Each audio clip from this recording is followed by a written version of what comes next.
tidak mungkin ada hikmah dibalik daripada kehidupan Firaun itu. Maka ada dua statement yang dikeluarkan dari mulut Firaun yang cukup monumental, yang saling bertolak belakang satu dengan yang lainnya. Banyak statement Firaun itu yang Allah abadikan di dalam Al-Quran. Dalam pertemuan kali ini kita akan menyampaikan dua saja yang setidaknya ini saling bertolak belakang antara satu dengan satu yang lainnya. Yang pertama, statement Firaun ketika dia mengatakan dalam Quran surah An-Nazi'at ayat ke-24. Ini statement ekstrim. Dia mengatakan kepada Allah, wa ana rabbukumul a'la. Aku adalah Rabb Tuhan kalian yang maha tinggi. Ini adalah merupakan statement kedurhakaan di hadapan Allah. Kok beraninya Firaun mengatakan hal seperti itu?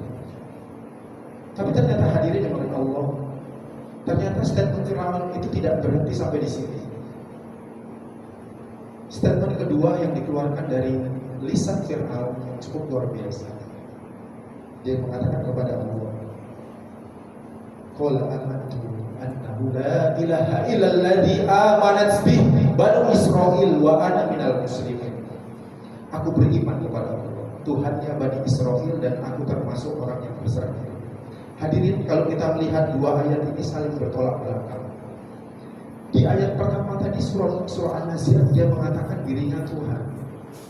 Tapi di Quran surah Yunus dia mengatakan aku beriman kepada Allah. Ini kan adalah merupakan ayat yang agak unik kalau kita lihat. Satu sisi dia mengatakan dirinya Tuhan, tapi di satu sisi dia mengatakan aku beriman kepada Allah. Maka kalau kita telusuri, kita teliti maknanya lebih dalam, ternyata kalau kita lihat track and recordnya, apapun permasalahan kita hari ini terkait dengan kedurhakaan, terkait dengan ketakwaan seorang hamba di hadapan Allah, tidak lain dan tidak bukan kalau muter-muternya ini di kedua statement Firaun ini. Ketika Firaun mengatakan wa qala ana rabbukumul a'la, ini adalah simbol kedurhakaan. Simbol kedurhakaan. Pertanyaannya, mengapa Firaun itu sanggup mengatakan aku adalah Tuhan kalian yang maha tinggi? Ternyata setelah ditelusuri hadirin, kesalahan kaumnya juga karena menganggap Firaun itu adalah orang yang luar biasa dengan hartanya, dengan kekuasaannya, dengan pangkatnya, dengan jabatannya. Orang takjub sehingga pada akhirnya seolah-olah menundukkan kepalanya, menganggap dirinya itu Tuhan, sehingga pada akhirnya Firaun itu jumawa hadirin. Dan klimaksnya dia mengatakan wa ana rabbukumul a'la. Dan kalau kita hadirkan pertanyaan, mengapa Firaun berani mengatakan seperti itu? Karena kasihan hadirin, posisi Firaun pada waktu itu adalah seorang raja. Dia penguasa kota Mesir pada waktu itu. Kekayaannya mampu dapat membayar siapapun, sehingga pada akhirnya harus mengikuti apa yang diomongkannya. Dia merasa dengan kekuasaannya itu dia mampu dapat menentukan siapa bayi yang harus hidup dan siapa bayi yang harus mati. Itulah Firaun. Klimaksnya dia mengatakan wa ana rabbukumul a'la. Hadirin, ketika seorang hamba sudah merasa dirinya berkuasa, dirinya memiliki pangkat, jabatan, kekuasaan, dihormati di masyarakat, ketika itu dia jumawa, sombong, pada saat itulah inti daripada kedurhakaan seorang hamba kepada Allah. Inilah yang dilakukan. Maka terkait dengan hal ini Allah berkuat dalam Quran surah Al-Alaq ayat 6 sampai 7. Allah mengatakan, "Kalla innal insana la yatgha." Ketahuilah manusia itu cenderung melakukan kezaliman, kedurhakaan di hadapan Allah dikarenakan apa? Ar-ra'a hustana. Ketika dia merasa dirinya pintar, merasa dirinya hebat, merasa dirinya lebih baik daripada orang lain. Disitulah awal daripada kedurhakaan seorang hamba kepada Allah. Inilah pelajaran dari Quran surah An-Nazi'at ayat 42 yang Allah gambarkan dalam Al-Quran, sehingga pada akhirnya tidak pantas bagi kita untuk merasa diri kita lebih baik daripada orang lain. Maka berbicara tentang kekuasaan, tentang kehormatan, tentang harta, sejatinya para ulama itu mengajarkan kita untuk tawadhu.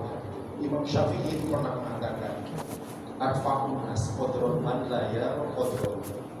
Orang yang paling tinggi jabatannya di perusahaan, di kantor, di manakah itu adalah orang yang tidak merasa dirinya memiliki kekuasaan, memiliki jabatan.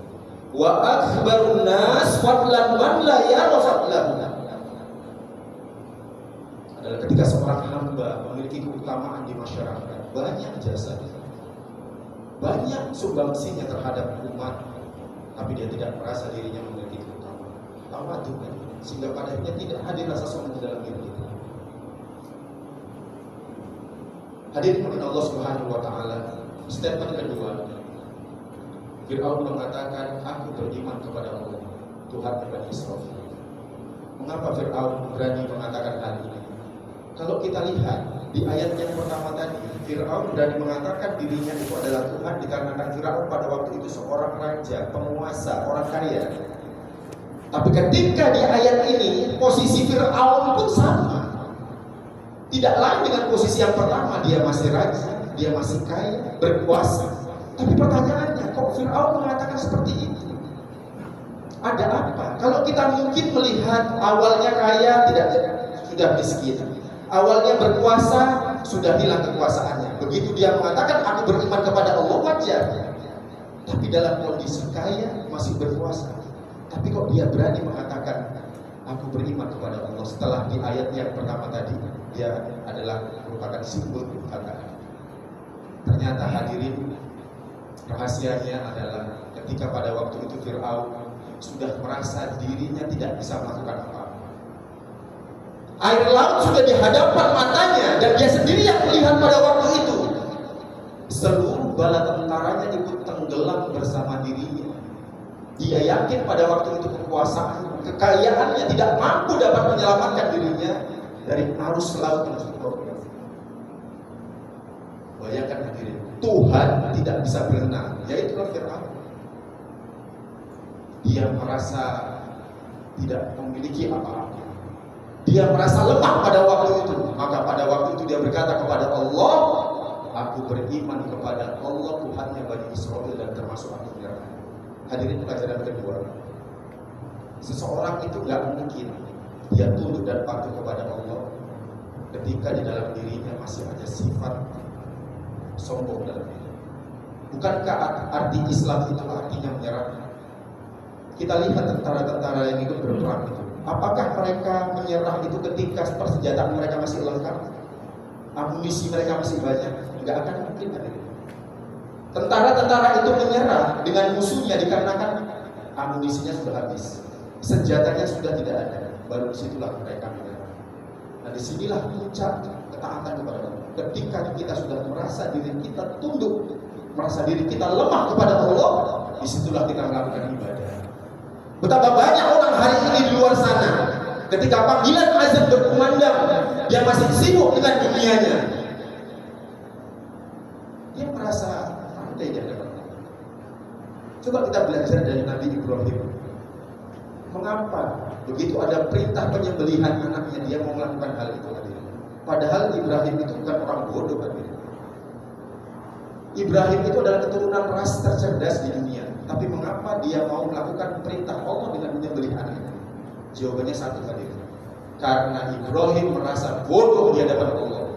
Maka ketika seseorang sudah ada perintah Allah di hadapannya untuk melakukan ibadah kepada Allah, dia masih tawar-tawar, berarti dia merasa pintar daripada Allah. Maka dua statement ini minimal kita jadikan pelajaran. Walaupun sejatinya keluar lisan ini dari lisannya Fir'aun, tapi di balik hikmah yang Allah dalam memberikan pelajaran kepada kita. Jika seseorang sombong, maka kedurhakaan kepadanya. Ketika seseorang tunduk dan patuh kepada Allah, tawadhu, tidak sombong, menjaga dirinya dari keterlebih-lebihan dalam beribadah, maka itu awal daripada ketaatan. Aku melihat, astagfirullah wa lakum wa lisa'iril muslimin wal muslimat innahu huwal ghafurur rahim.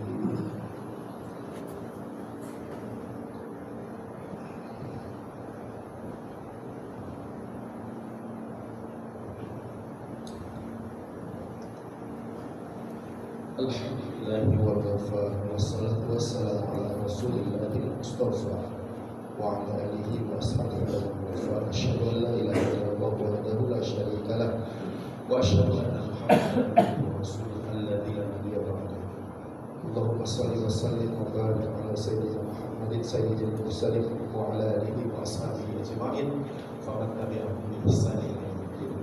Qala Allah ta'ala ya ayyuhalladzina amanu taqullaha haqqa tuqatih wa la tamutunna illa wa antum muslimun wa'lamu anna Allaha amarakum bis-sholati was-salamu ala rasulih wa qala inna Allaha wa malaikatahu yusholluna 'alan nabiy ya ayyuhalladzina amanu shallu 'alaihi wa sallimu taslima. Allahumma shalli ala Muhammad wa ala ali Muhammad kama shallaita ala Ibrahim wa ala ali Ibrahim wa barik ala Muhammad wa ala ali Muhammad kama barakta ala Ibrahim wa ala ali Ibrahim innaka Hamidum Majid. Allahumma ighfir lil muslimina wal muslimat wal mu'minina wal mu'minat al ahya'i minhum wal amwat innaka sami'un qaribun mujibu da'wat wa yaqul hajat. Rabbana atina fid dunya hasanah wa fil akhirati hasanah wa qina adzabannar. Subhana rabbika rabbil izzati amma yasifun. Wassalamu ala mursalin walhamdulillahi rabbil alamin. Aqimis shalah.